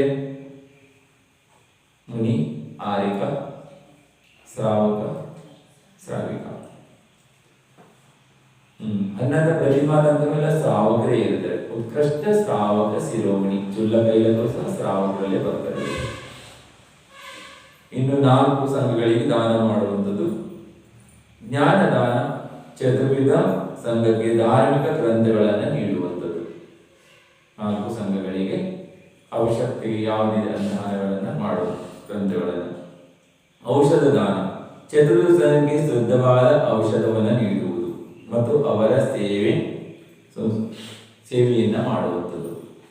ಔಷಧಿಯನ್ನ ಕೊಡುವಾಗ ಎಲ್ಲೋ ಗುಪ್ತವಾಗಿ ಔಷಧವನ್ನು ಕೊಡಬೇಕು. ಔಷಧ ಅಂತೇಳಿ ಡಂಗೂರ ಬಾರಿಸೋದಲ್ಲ, ಗೊತ್ತಿರಬಾರ್ದು. ಇಷ್ಟು ಗುಪ್ತವಾಗಿ ಆಹಾರ ಔಷಧಿಯನ್ನು ಕೊಡಬೇಕು. ಆಹಾರದಲ್ಲಿ ಗೊತ್ತಾಗಬಾರ್ದು. ಅವ್ರ ಪ್ರಕೃತಿಯನ್ನ ತಿಳ್ಕೊಂಡು ಯಾವುದು ಅವರಿಗೆ ರತ್ನತ್ರಯಕ್ಕೆ ಬಾಧ ಆಗ್ತಾ ಇದೆ ಅಂತ ಬಾಧವಾಗುವಂತ ರೋಗಗಳ ಉಪಶಮನಕ್ಕಾಗಿ ಔಷಧನೆ ಹೇಗೆ ಕೊಡಬೇಕು? ಔಷಧ ದಾನದಿಂದಲೇ ಶ್ರೀಕೃಷ್ಣನಿಗೆ ಮುಂದಿನ ಭಾಗದಲ್ಲಿ ತೀರ್ಥಂಕರರಾಗುವುದಿದ್ದಾರೆ ಔಷಧಿ ದಾನ ಮಾಡುವುದರಿಂದ.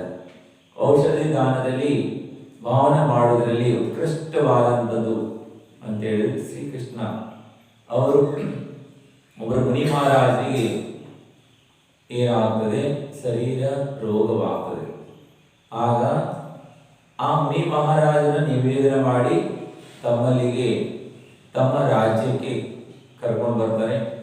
ಆವಾಗ ರಾಜ್ಯದಲ್ಲಿ ಎಲ್ಲವರ ಮನೆಗೂ ಸಹ ಶುದ್ಧವಾದ ಔಷಧಿಯನ್ನ ಮುಟ್ಟಿಸ್ತಿದ್ರು ಇವರು. ಅಂದ್ರೆ ಶುದ್ಧವಾದಂತ ಔಷಧಿಯನ್ನ ತಯಾರು ಮಾಡಿ ಅವರು ಏನ್ ಮಾಡ್ತಿದ್ರು? ಎಲ್ಲರ ಮನೆಯಲ್ಲೂ ಮಹಾರಾಜರಿಗೆ ಹೋಗ್ತಾರೆ ಗೊತ್ತಿಲ್ಲ. ಅದನ್ನ ಆಹಾರದೊಳಗೆ ಮಿಕ್ಸ್ ಮಾಡಿ ಮಹಾರಾಜರಿಗೆ ಗೊತ್ತಿಲ್ಲ ಔಷಧಿ ಯಾವ ಕೊಡ್ತಾ ಇದ್ದಾರೆ ಏನು. ಆದರೆ ಮುನಿಗಳ ರೋಗ ಗುಣವಾಗುವ ತನಕನೂ ಸಹ ಪ್ರತಿಯೊಬ್ಬ ಶ್ರಾವಕರ ಮನೆಗೂ ಸಹ ಶ್ರೀಕೃಷ್ಣ ಔಷಧಿ ಕೊಡಿಸ್ತಿದ್ದಂತೆ. ಅದು ಔಷಧಿನ ತಯಾರು ಮಾಡಿ ಲಾಡಿನೊಳಗೆ ಹಾಕಿ ಆತನ ಏನ್ ಮಾಡ್ತಿದ್ದಂತೆ? ಪ್ರತಿದಿನ ಎಲ್ಲರ ಮನೆಗೂ ಕಳಿಸ್ತಿದ್ದಂತೆ. ಉತ್ಕೃಷ್ಟ ಭಾವನೆ ಅಂದ್ರೆ ಯಾರಿಗೂ ಗೊತ್ತಾಗಬಾರ್ದು ಔಷಧಿ ಔಷಧಿ ಔಷಧಿ. ಯಾವುದೇ ಮಹಾರಾಜರಿಗೆ ಔಷಧಿ ಅಥವಾ ಏನಾದರೂ ಕರ್ಮದ ಉದಯದಿಂದ ರೋಗಗಳು ಆಗ್ತದೆ. ಆದರೆ ಆ ರೋಗಗಳ ಉಪಶಮನವೂ ಆಗ್ತದೆ ಕೆಲವು ಸಮಯ ತನಕ. ಆವಾಗ ಏನ್ ಮಾಡಬೇಕು? ಶ್ರಾವಕರು ಆ ರೋಗಗಳನ್ನ ದೂರವಾಗುವುದಕ್ಕೆ ಯೋಗ್ಯವಾದ ಶುದ್ಧವಾದಂತ ಆಯುರ್ವೇದಿಕ ನಿರ್ದೋಷವಾಗಿರಬೇಕು ಅಂತ ಔಷಧಿ ದಾನವನ್ನ ಮಾಡುವಂತ ವಿಧಾನ ಇದೆ ತಮಗೆ. ಆದ್ರೆ ಅದನ್ನು ಗುಪ್ತವಾಗಿ ಮಾಡಬೇಕು. ಇಲ್ಲ ನಾನು ಔಷಧಿ ಕೊಡ್ತಾ ಇದ್ರೆ ಇಲ್ಲ ಚೌಕದರಿಗೆ ಯಾರಿಗೂ ಗೊತ್ತಾಗಬಾರ್ದು. ಅಷ್ಟು ಸೂಕ್ಷ್ಮವಾಗಿ ಔಷಧಿಯನ್ನ ಕೊಡ್ತಾರೆ. ಮತ್ತೆ ತಿಳಿದಂಥವ್ರು ಯಾರು ಕೇಳಲ್ಲ. ಏನಾದ್ರೂ ಕೊಡ್ತಾ ಇದ್ರೆ ಏನು ಏನು ಏನು ಅಂತ ಮತ್ತೆ ಕೇಳಂಗಿಲ್ಲ. ಅದೆಲ್ಲ ಗುಪ್ತವಾಗಿ ಇರ್ತಾರೆ. ಬಹಳಷ್ಟು ಜನ ಏನಾದ್ರು ಕೊಡ್ಲಿಕ್ಕೆ ಶುರು ಮಾಡಿದ್ರೆ ಇದೇನು ಔಷಧಿಯಾ ಔಷಧಿಯಾ ಔಷಧಿಯಾ ಅಂತ ಹೇಳಿಗೆಲ್ಲ ಶುರುವನ್ನು ಮಾಡಿಲ್ಲ. ವಿವೇಕ ಇಟ್ಕೋಬೇಕು ಯಾವಾಗಲೂ ಸಹ. ಎಲ್ಲವನ್ನ ಎಲ್ಲಿ ಕೇಳಬೇಕು, ಯಾರು ಕೇಳಬೇಕು, ಯಾರೊಂದಿ ಕೇಳಬೇಕು, ಗುಪ್ತವಾದ ವಿಚಾರಗಳನ್ನ ಈ ಪ್ರಕಾರವಾಗಿ ಇರಬೇಕು ಮತ್ತು ಶುದ್ಧವಾಗಿರಬೇಕು ಅಂತ ಔಷಧಿ ನಿರ್ದೋಷವಾದಂಥದ್ದನ್ನ ಅವಶ್ಯಕತೆ ಇದೆ. ಔಷಧಿಯನ್ನ ಜೀವನ ಪರ್ಯಂತ ತಗೊಳ್ಳೋಲ್ಲ. ರೋಗ ಉಪಶಮನವಾಗುವಂತ ಮಾತು ತಗೋತಾರೆ. ಯಾವಾಗ ರೋಗ ಗುಣವಾಗ್ತದೆ ಆಮೇಲೆ ಅದನ್ನ ತ್ಯಾಗವನ್ನು ಮಾಡ್ತಾರೆ, ತಗೊಳ್ಳೋಲ್ಲ ಅದನ್ನ. ಮತ್ತು ಪ್ರಾಯಶ್ಚಿತ್ತಾದಿಗಳನ್ನು ಸಹ ತೆಗೆದುಕೊಳ್ಳುತ್ತಾರೆ. ಆದರೆ ಆಹಾರವನ್ನ ಜೀವನ ಪರ್ಯಂತ ಆಹಾರ ಅಂತಿಮ ಸಮಯ ಸಮಾಧಿ ತನಕ ಸಹ ಆಹಾರವನ್ನು ಗ್ರಹಣೆ ಮಾಡ್ತಾ ಇರ್ತಾರೆ. ಮತ್ತು ಔಷಧ ಅಭಯದಾನವನ್ನು ಮಾಡುವಂಥದ್ದು, ಅವರಿಗೆ ಉಳ್ಕೊಳ್ಳಿಕ್ಕೆ ಚತುರ್ವಿಧ ಸಂಘಕ್ಕೆ ಅಭಯದಾನವನ್ನ ಮಾಡುವಂಥದ್ದು. ಅಂದ್ರೆ ಉಳಿಯುವುದಕ್ಕಾಗಿ ಅವರಿಗೆ ಧರ್ಮಶಾಲ, ಮುನಿ ನಿವಾಸ, ಗುರುಭವನ ಆದಿಗಳ ನಿರ್ಮಾಣ ಕಾರ್ಯಗಳಲ್ಲಿ ಮಾಡುವುದಕ್ಕೆ, ಅವರನ್ನ ಜಾಗದಾನ ಮಾಡುವಂಥದ್ದು, ಅಥವಾ ಬಿಲ್ಡಿಂಗ್ ಕಟ್ಟುವುದಕ್ಕೆ, ರೂಮ್ಗಳನ್ನು ಕಟ್ಟುವುದಕ್ಕೆ, ಅಥವಾ ಕೃತಕರಿತ ಅನುಮೋದನೆಯನ್ನ ಅದಕ್ಕೆ ತಮ್ಮ ಶಕ್ತಿ ಇದ್ದಷ್ಟು ಸಮಯವನ್ನ, ಶ್ರಮವನ್ನ ಮತ್ತು ತಮ್ಮ ಚಂಚಲ ಲಕ್ಷ್ಮಿಯನ್ನ ಇಂಥ ಕಾರ್ಯಗಳಿಗಾಗಿ ಉಪಯೋಗ ಮಾಡುವಂಥದ್ದು, ಉಳಿದುಕೊಳ್ಳೋದಕ್ಕಾಗಿ. ನೀವು ಹಿಂದಿನ ಚಾತುರ್ಮಾಸದಲ್ಲಿ ಎಲ್ಲರೂ ಸೇರಿ ಏನ್ ಮಾಡಿದ್ರಿ? ಯಾರು ಜಾಗ ಕೊಟ್ಟರು, ಯಾರು ಏನ್ ಮಾಡಿದ್ರು? ಜಾಗವನ್ನ ಯಾರು ಮಾಲೀಕರಿದ್ರೆ ಅವರು ಜಾಗ ಕೊಟ್ಟರು. ನೀವೆಲ್ಲ ಹಣವನ್ನ ಒಟ್ಟು ಮಾಡಿಕೊಂಡು ಏನ್ ಮಾಡಿದ್ರಿ? ಕಮಿಟಿಯವರಿಗೆ ಕೊಟ್ರಿ. ಕಮಿಟಿಯವರೆಲ್ಲ ಸೇರಿ ಏನ್ ಮಾಡಿದ್ರಿ? ಗುರುಭವನವನ್ನ ಕಟ್ಟಿದ್ರಿ. ಗುರುಗಳು ಬಂದ್ರೆ ಇರುವುದಕ್ಕೆ. ಹಿಂದಿನ ಚಾತುರ್ಮಾಸದಲ್ಲಿ ಇರುವುದಕ್ಕೆ ಏನು ಇರಲಿಲ್ಲ. ಈ ಸಲ ಚಾತುರ್ಮಾಸದಲ್ಲಿ ಗುರುಭವನ ಇರಲಿಕ್ಕೆ. ಹಾಗೇನೆ ಈ ಮೇಲೊಂದು ಹಾಲ್ ಅನ್ನು ಮಾಡ್ತಾ ಇದ್ದಾರೆ. ಈಗ ಎಲ್ಲ ನಿಮ್ಮಂತವರೆಲ್ಲ ಸಹಾಯದಿಂದೆಲ್ಲ ನಿಮ್ದೇ ದುಡ್ಡು ಅಲ್ಲ. ಮೇಲೆ ಹಾಲ್ ಈಗ ಸದ್ಯದ ಆಗ್ತಾ ಇರಲಿಲ್ಲ. ಚಾತುರ್ಮಾಸ ಮಾಡಿದ್ರಿಂದ ಎಲ್ಲ ಶ್ರಾವಕರಿಗೂ ಮತ್ತು ಕಮಿಟಿಯವರಿಗೂ ಭಾವನೆ ಆಯಿತು, ಅದು ಮಾಡಬೇಕು ಅಂತೇಳಿ. ಇದ್ರೆ ಬಿಲ್ಡಿಂಗ್ ಲೀಕೇಜ್ ಬರ್ತಾ ಇತ್ತು. ಅದೊಂದು ಹಾಲು ಆಗ್ತದೆ ನಿಮಗೆ ಫಂಕ್ಷನ್ ಮಾಡಲಿಕ್ಕೆ, ಧರ್ಮ ಕಾರ್ಯಗಳು ಮಾಡಲಿಕ್ಕೆಲ್ಲ ಯಾವಾಗ ಬೇಕಾದರೂ ಮಾಡಬಹುದು. ಅನುಕೂಲಗಳಾಗ್ತದೆ. ಇವೆಲ್ಲವನ್ನ ಆವಾಸ ದಾನದಲ್ಲಿ ಬರ್ತದೆ. ಅಭಯದಾನ, ಆವಾಸ ದಾನ, ಇದು ಸಹ ಪುಣ್ಯ ಇದೆ. ಒಂದ್ ದಿವಸನೂ ಸಹ ಅಲ್ಲಿ ಉತ್ತಮವಾದ ಪಾತ್ರೆಗಳು, ಒಂದ್ ರಾತ್ರಿ ಉಳಿದು ಹೋದ್ರೆ, ಒಂದ್ ದಿವಸ ವಸತಿಯನ್ನ ಮಾಡಿದ್ರು ಸಹ ಯಾರ್ಯಾರು ಇದಕ್ಕೆ ಕೃತ ಕಲಿತ ಅನುಮೋದನೆಯನ್ನ ಮಾಡುವುದಕ್ಕೆ, ಮಾಡಿಸುವುದಕ್ಕೆ ಯಾರ್ಯಾರು ಅನುಕೂಲವನ್ನ ಮಾಡಿದ್ರು ಎಲ್ಲರಿಗೂ ಸಹ ಅವರವರ ಅಕೌಂಟಿಗೆ ಪುಣ್ಯ ಹೋಗ್ತದೆ, ಸದುಪಯೋಗ. ಆದ್ರೆ ಕೊಟ್ಟಂತ ದುರುಪಯೋಗವಾದ್ರೆ ಏನಾಗ್ತದೆ? ಅವರಿಗೆ ಪಾಪ ಆಗ್ತದೆ. ದಾನ ಕೊಟ್ಟಿದ್ದು ಪೂರ್ಣ ಸದುಪಯೋಗವಾಗಬೇಕು. ನಿರ್ಮಲ ದ್ರವ್ಯ ಪಾಪ ಅನ್ನುವಂತ ಪುಸ್ತಕವನ್ನ ಕೊಟ್ಟಿದ್ವಿ. ಅದನ್ನ ಎಲ್ಲರೂ ಓದ್ಬೇಕು. ಒಂದ್ಸಲ ಅಲ್ಲ, ಎರಡೆರಡು ಸಲ ಓದ್ರಿ ಬಂಧುಗಳೇ. ನಿರ್ಮಲ ದ್ರವ್ಯ ಕೇವಲ ಭಗವಂತರಿಗೆ ಏರಿಸಿದ ದ್ರವ್ಯ ಅಷ್ಟೇ ಅಲ್ಲ, ಯಾವ್ಯಾವ ದ್ರವ್ಯಗಳು ನಿರ್ಮಲ್ಯ ದ್ರವ್ಯ ಪಾಪ ಅನ್ನೋದನ್ನ ಪೂರ್ಣವಾಗಿ ಪೂರ್ವಾಚಾರ್ಯರ ಗಾಥಾ ಸಮೇತವಾಗಿ ಆಚಾರ್ಯ ಶಾಂತಿ ಸಾಗರು ಸಹ ಯಾವ್ಯಾವ ಸಂದರ್ಭದಲ್ಲಿ ನಿರ್ಮಲ ದ್ರವ್ಯಗಳನ್ನ ತಿನ್ನುವುದು ಪಾಪ ಅನ್ನೋದನ್ನ ಖಂಡನೆಯನ್ನು ಮಾಡಿದ್ರು ಅನ್ನೋದರಲ್ಲಿ ಬಹಳ ಸ್ಪಷ್ಟವಾಗಿ ಉದಾಹರಣೆಯೊಂದಿಗೆ ಪೂರ್ವಾಚಾರ್ಯರೆಲ್ಲ ಕೊಟ್ಟಂತ ಶ್ಲೋಕಗಳೊಂದಿಗೆ ಕೊಟ್ಟಿದ್ದಾರೆ. ಎಲ್ಲರೂ ಎರಡೆರಡು ಮೂರು ಸಲ ಓದ್ಬೇಕು. ಅದನ್ನು ಯಾರಿಗೆ ಬೇಕು, ನಮ್ಮಲ್ಲಿ ಇದಾವೆ ಪುಸ್ತಕಗಳು, ಬೇಕಾದ್ರೆ ತೆಗೆದುಕೊಂಡು ಹೋಗಿ ಪ್ರತಿಯೊಬ್ಬರು ಶ್ರಾವಕರು ಓದ್ಬೇಕು ಅದನ್ನು ಪುಸ್ತಕವನ್ನು. ಯಾಕಂದ್ರೆ ಪಾಪ ಅಂತ ಗೊತ್ತಾದ್ರೆ ನಮಗ ಪಾಪದಿಂದ ಉಳ್ಕೊಳ್ಳಿಕ್ಕೆ ಸಾಧ್ಯ. ಬಂಧುಗಳೇ, ನಿರ್ಮಲ ದ್ರವ್ಯ ಮಹಾಪಾಪ ಇದೆ. ದಾನ ಕೊಡುವುದರಿಂದ ದಾತಾರಿಗೆ ಅನಂತಾನಂತ ಕರ್ಮ ನಿರ್ಜನೆ ಆಗ್ತದೆ.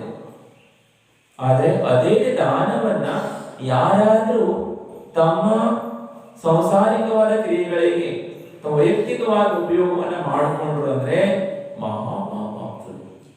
ಅದನ್ನ ಎಷ್ಟು ಬಹುದಲ್ಲೂ ನರಕಾಧಿಗತಿಯಲ್ಲೂ ಸಹ ಅದನ್ನ ತೀರ್ಲಿಕ್ಕೆ ಆಗೋಲ್ಲ.